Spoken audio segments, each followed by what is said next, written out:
আজকে যে বিশ্ব ইজতেমাকে কেন্দ্র করে মাওলানা ছাদপন্থী ও মাওলানা জুবায়েরপন্থী দুই গ্রুপের মধ্যে যে সংঘর্ষ হয়েছে, আমি মনে করি এই দুই গ্রুপের সংঘর্ষের দুই পক্ষই জড়িত। জুবায়েরপন্থী কোনোভাবেই চায় না যে ছাদপন্থীরা এখানে ইজতেমা করুক,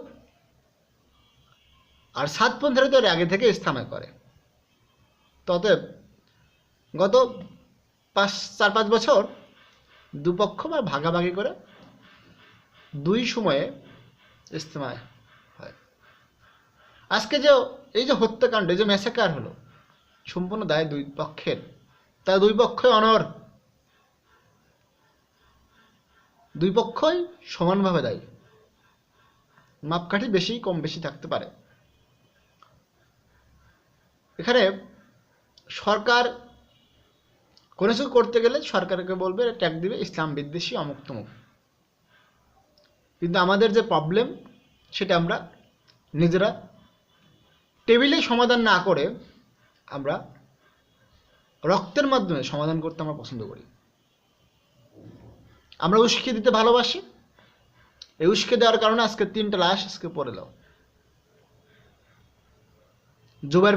জুবাইরের পরিবারের কেউ মারা গেছে।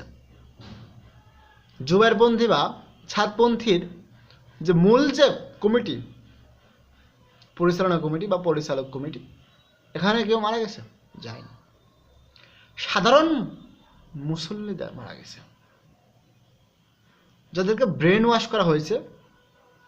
এই তো কিছুদিন আগে যখন জুবাইরপন্থীরা শাহবাগে অর্থাৎ সরোয়ার্দীতে একটা বিশাল সমাবেশ করলো, আমি তখন অবস্থান করছিলাম একটা জায়গায়। সে মসজিদে অ্যানাউন্সমেন্ট দেওয়া হলো সমাবেশের আগ মুহূর্তে, কিছুদিন আগে 10-15 দিন আগে অ্যানাউন্সমেন্ট দেওয়া হলো এরকম যে ছাদপন্থীরা ইসলাম বিরোধী অমুক তমুক, এরকম ট্যাগ দিয়ে তাদেরকে প্রতিহত করার জন্য সবাই জমা দিতে হবে। তো ছাদপন্থীরা যদি ইসলাম বিরোধী হয়, তাহলে এতদিন যারা তোমাদের সাথে ছিল তারা ইসলাম বিদ্বেষী ছিল, ইসলাম বিরোধী ছিল? সেই জুবাইরের বাড়ি কোথায়, সাদের বাড়ি কোথায়? নেতৃত্ব নিয়ে দ্বন্দ্ব নিয়ে আজকে তোমরা মারামারি করছো, লাশ ফেলাচ্ছ। তোমরা নাকি ইসলাম প্রচার করছো তাবলিগ জামাতের মাধ্যমে, ইজতেমার মাধ্যমে।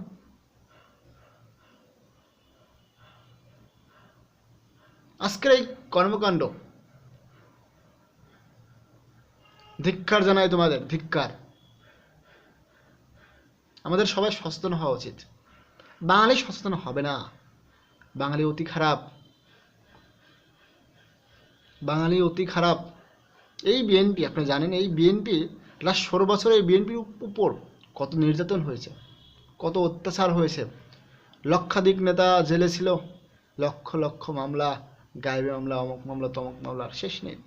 কিন্তু বিএনপি কি আজ 16 বছর পর সে চিনে দিচ্ছে, সে জানান দিচ্ছে তার অস্তিত্বের মাধ্যমে, তার কাজের মাধ্যমে কেন তাকে আওয়ামী লীগ এভাবে রাখছে। বিএনপি যা করছে আওয়ামী লীগের সে ভালো করছে না। তারা ক্ষমতায় যায় নাই, কিন্তু দেশের সমস্ত রাস্তাঘাট, মাঠ দখল সব কিছু করে ফেলছে। এই যে আমরা বলি স্বাধীনতা, দ্বিতীয় স্বাধীনতার স্বাদ বলি, দ্বিতীয় স্বাধীনতা বলি, এই দ্বিতীয় স্বাধীনতা বলতে কি এটাই? এটা এটা না। আজকে আমরা যেটা সমাধান করা উচিত টেবিলে, আজকে আমরা করছি মাঠে, রক্তের মাধ্যমে।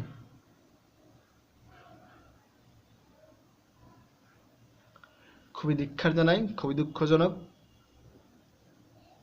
এটা নিয়ে বললে তোমরা অনেক ত্যাগ দিতে পারো বাবা, তোমরা অনেক ত্যাগ দিতে পারো, নাস্তিক অমুক তমুক নানান কাহিনী। 2018 সালের জানুয়ারি বা ফেব্রুয়ারি মাসে যখন আমি ঢাকাতে আসি, ঢাকাতে আর কি তার আগে আসলাম 1 বছর আগে। তো ঢাকাতে ওই সময় ইজতেমা নিয়ে প্রথম মারামারি হয় আমার দেখা। সেই মারামারিতে ছাদপন্থী এবং জুবাইরপন্থীর মধ্যে মারামারিতে 7 জন না 4 থেকে 7 জন এরকম মারা যায়। আমার এক বন্ধু, তখন আমি ও ভার্সিটি থেকে ইজতেমায় দাওয়াত দিয়েছিল, আমার যাওয়া হয় নাই। তো আমি বললাম, বন্ধু এই যে মারামারি করলো, এই যে মারা গেল কয়েকজন, কি অবস্থা, এই যে যারা নেতৃত্বে আছে তাদের উস্কানিতে এগুলো হচ্ছে, এগুলো তো কোনো সমাধান তো দেখছি না। কারণ 18 সালে মারামারি হলো, আবার 24 সালে মারামারি হচ্ছে। তো ওই সময় বলছিলাম, বন্ধু তো সমাধান তো সমাধান করা উচিত ছিল। বলে, বন্ধু এগুলো হচ্ছে আল্লামদের কথা, আল্লাহ অলি, তারা তারা যেটা ভালো বোঝে তারাই, মানে আল্লাহর অলি যে ট্যাগ দিয়ে এই যে মানুষ হত্যা হচ্ছে, এরকম যদি বিচার করতে যায়, যদি ধরতে যায়, তাহলে অনেক সমস্যা আছে, এদের রুট অনেক নিচে। আবার গত 2 দিন আগে বা গতকাল নিউজ, একটা জেলায় একটা এটা কি বলে, হিল্লা বিয়ে বিষয়ে একটা মসজিদের ইমাম এবং মুহতামিম নাকি যে বলে, তারা মিলে কি একটা কাহিনী করলো, একটা মহিলাকে এভাবে ধর্ষণ করলো 2 ঘন্টার জন্য বিয়ে করে। এই যে ইসলামের নামে যেগুলো এগুলো হচ্ছে, এগুলো বললে তো চাকরি থাকবে না বাবা, চাকরি থাকবে না। তোমরা তো ভালো না, আমরাও ভালো না, শুধু তোমরা ভালো, আমরাও ভালো না। অনেক কিছু বলা যায়, আসলে সারাদিন মাথা নষ্টই থাকে তোমাদের কর্মকাণ্ড দেখে। চেয়েছিলাম দেশটা নতুন করে সাজাতে, অনেক প্রত্যাশা ছিল, অনেক প্রত্যাশা ছিল। 5ই আগস্টে কান্না করে দিয়েছিলাম যে দেশ একটা ফ্যাসিবাদ মুক্ত হলো। 19 তারিখ, বিশেষ করে 15 তারিখ থেকে 5ই আগস্ট পর্যন্ত কি ভয়াবহ সময় কাটছে ঢাকা শহরের মানুষ, সারা বাংলাদেশের মানুষের, বিশেষ করে ঢাকা শহরের মানুষের। অমানবিক এই বিজয়কে তোমরা কুলসিত করছো, এই আনসার সেজে, এই অমুক দাবি তমুক দাবি, ষড়যন্ত্র, বিদেশি ষড়যন্ত্র আছেই, বিএনপির তো ষড়যন্ত্র আছেই। এরা পর্দার আড়ে এক কথা বলে, মিডিয়ার সামনে এক কথা বলে। আমি বলে দিচ্ছি আমার আফসোস বিএনপিকে নিয়ে, তোমরা এদেশে খুব খারাপভাবে পচে যাবা। তোমরা এদেশে আওয়ামী লীগের চেয়ে জঘন্য হবে, দুর্গন্ধ হবে, আরো খারাপভাবে তোমরা বিতাড়িত হবা। লাস্ট 16 বছর তোমাদের এটা প্রাপ্য ছিল। বাংলাদেশের মানুষজন তোমাদের পক্ষে ছিল না। তোমরা ভোটের রাজনীতি করো, আর কিছুই না। তোমরা প্রধানমন্ত্রী হবা তোমাদের দলে, তোমরা সরকারে আসবা, কিন্তু তারপরে কি তুমি লিখে দিতে পারবা তারপরে 5 বছর তোমরা ক্ষমতা থাকতে পারবা? পারবে না। তোমরা ফাঁকা মালটাকে গোল দিতে চাও না। তোমরা কেন পারবে না তোমরা জানো, কারণ তোমরা নিজেরা দল ভালো না। তোমার দলের সবাই লোভী, প্রত্যেকটা নেতাকর্মী লোভী, সবাই খারাপ। একমাত্র যারা এবং যারা প্রান্তিক পর্যায়ে যারা ভোটার আছে, তোমাকে ভোট দেয় কেন জানো? তোমাদের কাজের জন্য না, তোমাদের মার্কাকে ভোট দেয়, ধানের শীষে মার্কায় ভোট দেয়। তারা জিয়াউর রহমানকে ভোট দেয়, তোমাদের না। নৌকাকে ভোট দেয় কেন জানো? শেখ হাসিনাকে না, নৌকাকে ভোট দেয় শেখ মুজিবের জন্য, ধান নৌকার জন্য, মার্কার জন্য ভোট দেয়। আজকে নৌকার যে অবস্থা, ধানের শীষের অবস্থা হতে বাধ্য।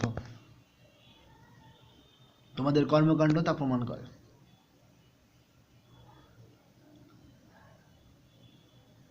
নির্বাচন নির্বাচন নির্বাচন, তোমাদের গলায় শুধু নির্বাচন ছাড়া আর উচ্চারিত কিছু হয় না।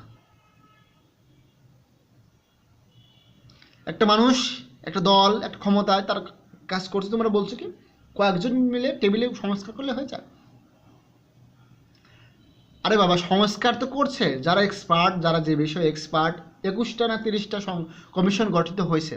তাহলে একটা কমিশন তো একজনে তো কমিটি গঠন হয় না। তাহলে একটা কমিশন গঠিত হয়েছে কয়েকজন মানুষের সমষ্টি নিয়ে, তারা ওই বিষয়ে এক্সপার্ট, তারা সেই বিষয় নিয়ে কাজ করছে। তাহলে তোমরা বলতেছো কিভাবে যে কমিটি বা টেবিলে বসে সংস্কার করছে, কয়েকজন মিলে সংস্কার করছে? না, তারা ওই বিষয়ে এক্সপার্ট, তাদের প্রতিবেদন দিবে, সেই প্রেক্ষিতে সুপারিশ করা হবে, সেই বিষয়ে তারা কাজ করবে, সরকার কাজ করবে। তাহলে এখানে তো অনেকে জড়িত। অনেক মাথা জড়িত। তোমরা লোভী, তোমরা লোভী, তোমরা লোভী বিএনপি, তোমরা লোভী। এদেশকে তোমরা নষ্ট করছো আওয়ামী লীগের মতো। 18 লক্ষ কোটি টাকা যেমন আওয়ামী লীগ পাচার করেছে, দেশে মেঘা প্রকল্পের নামে মেঘা দুর্নীতি করেছে, তোমরা করবা। তোমরা উঠে পড়ে লেগেছো, তোমরা উঠে পড়ে লেগেছো। তোমরা ভালো না।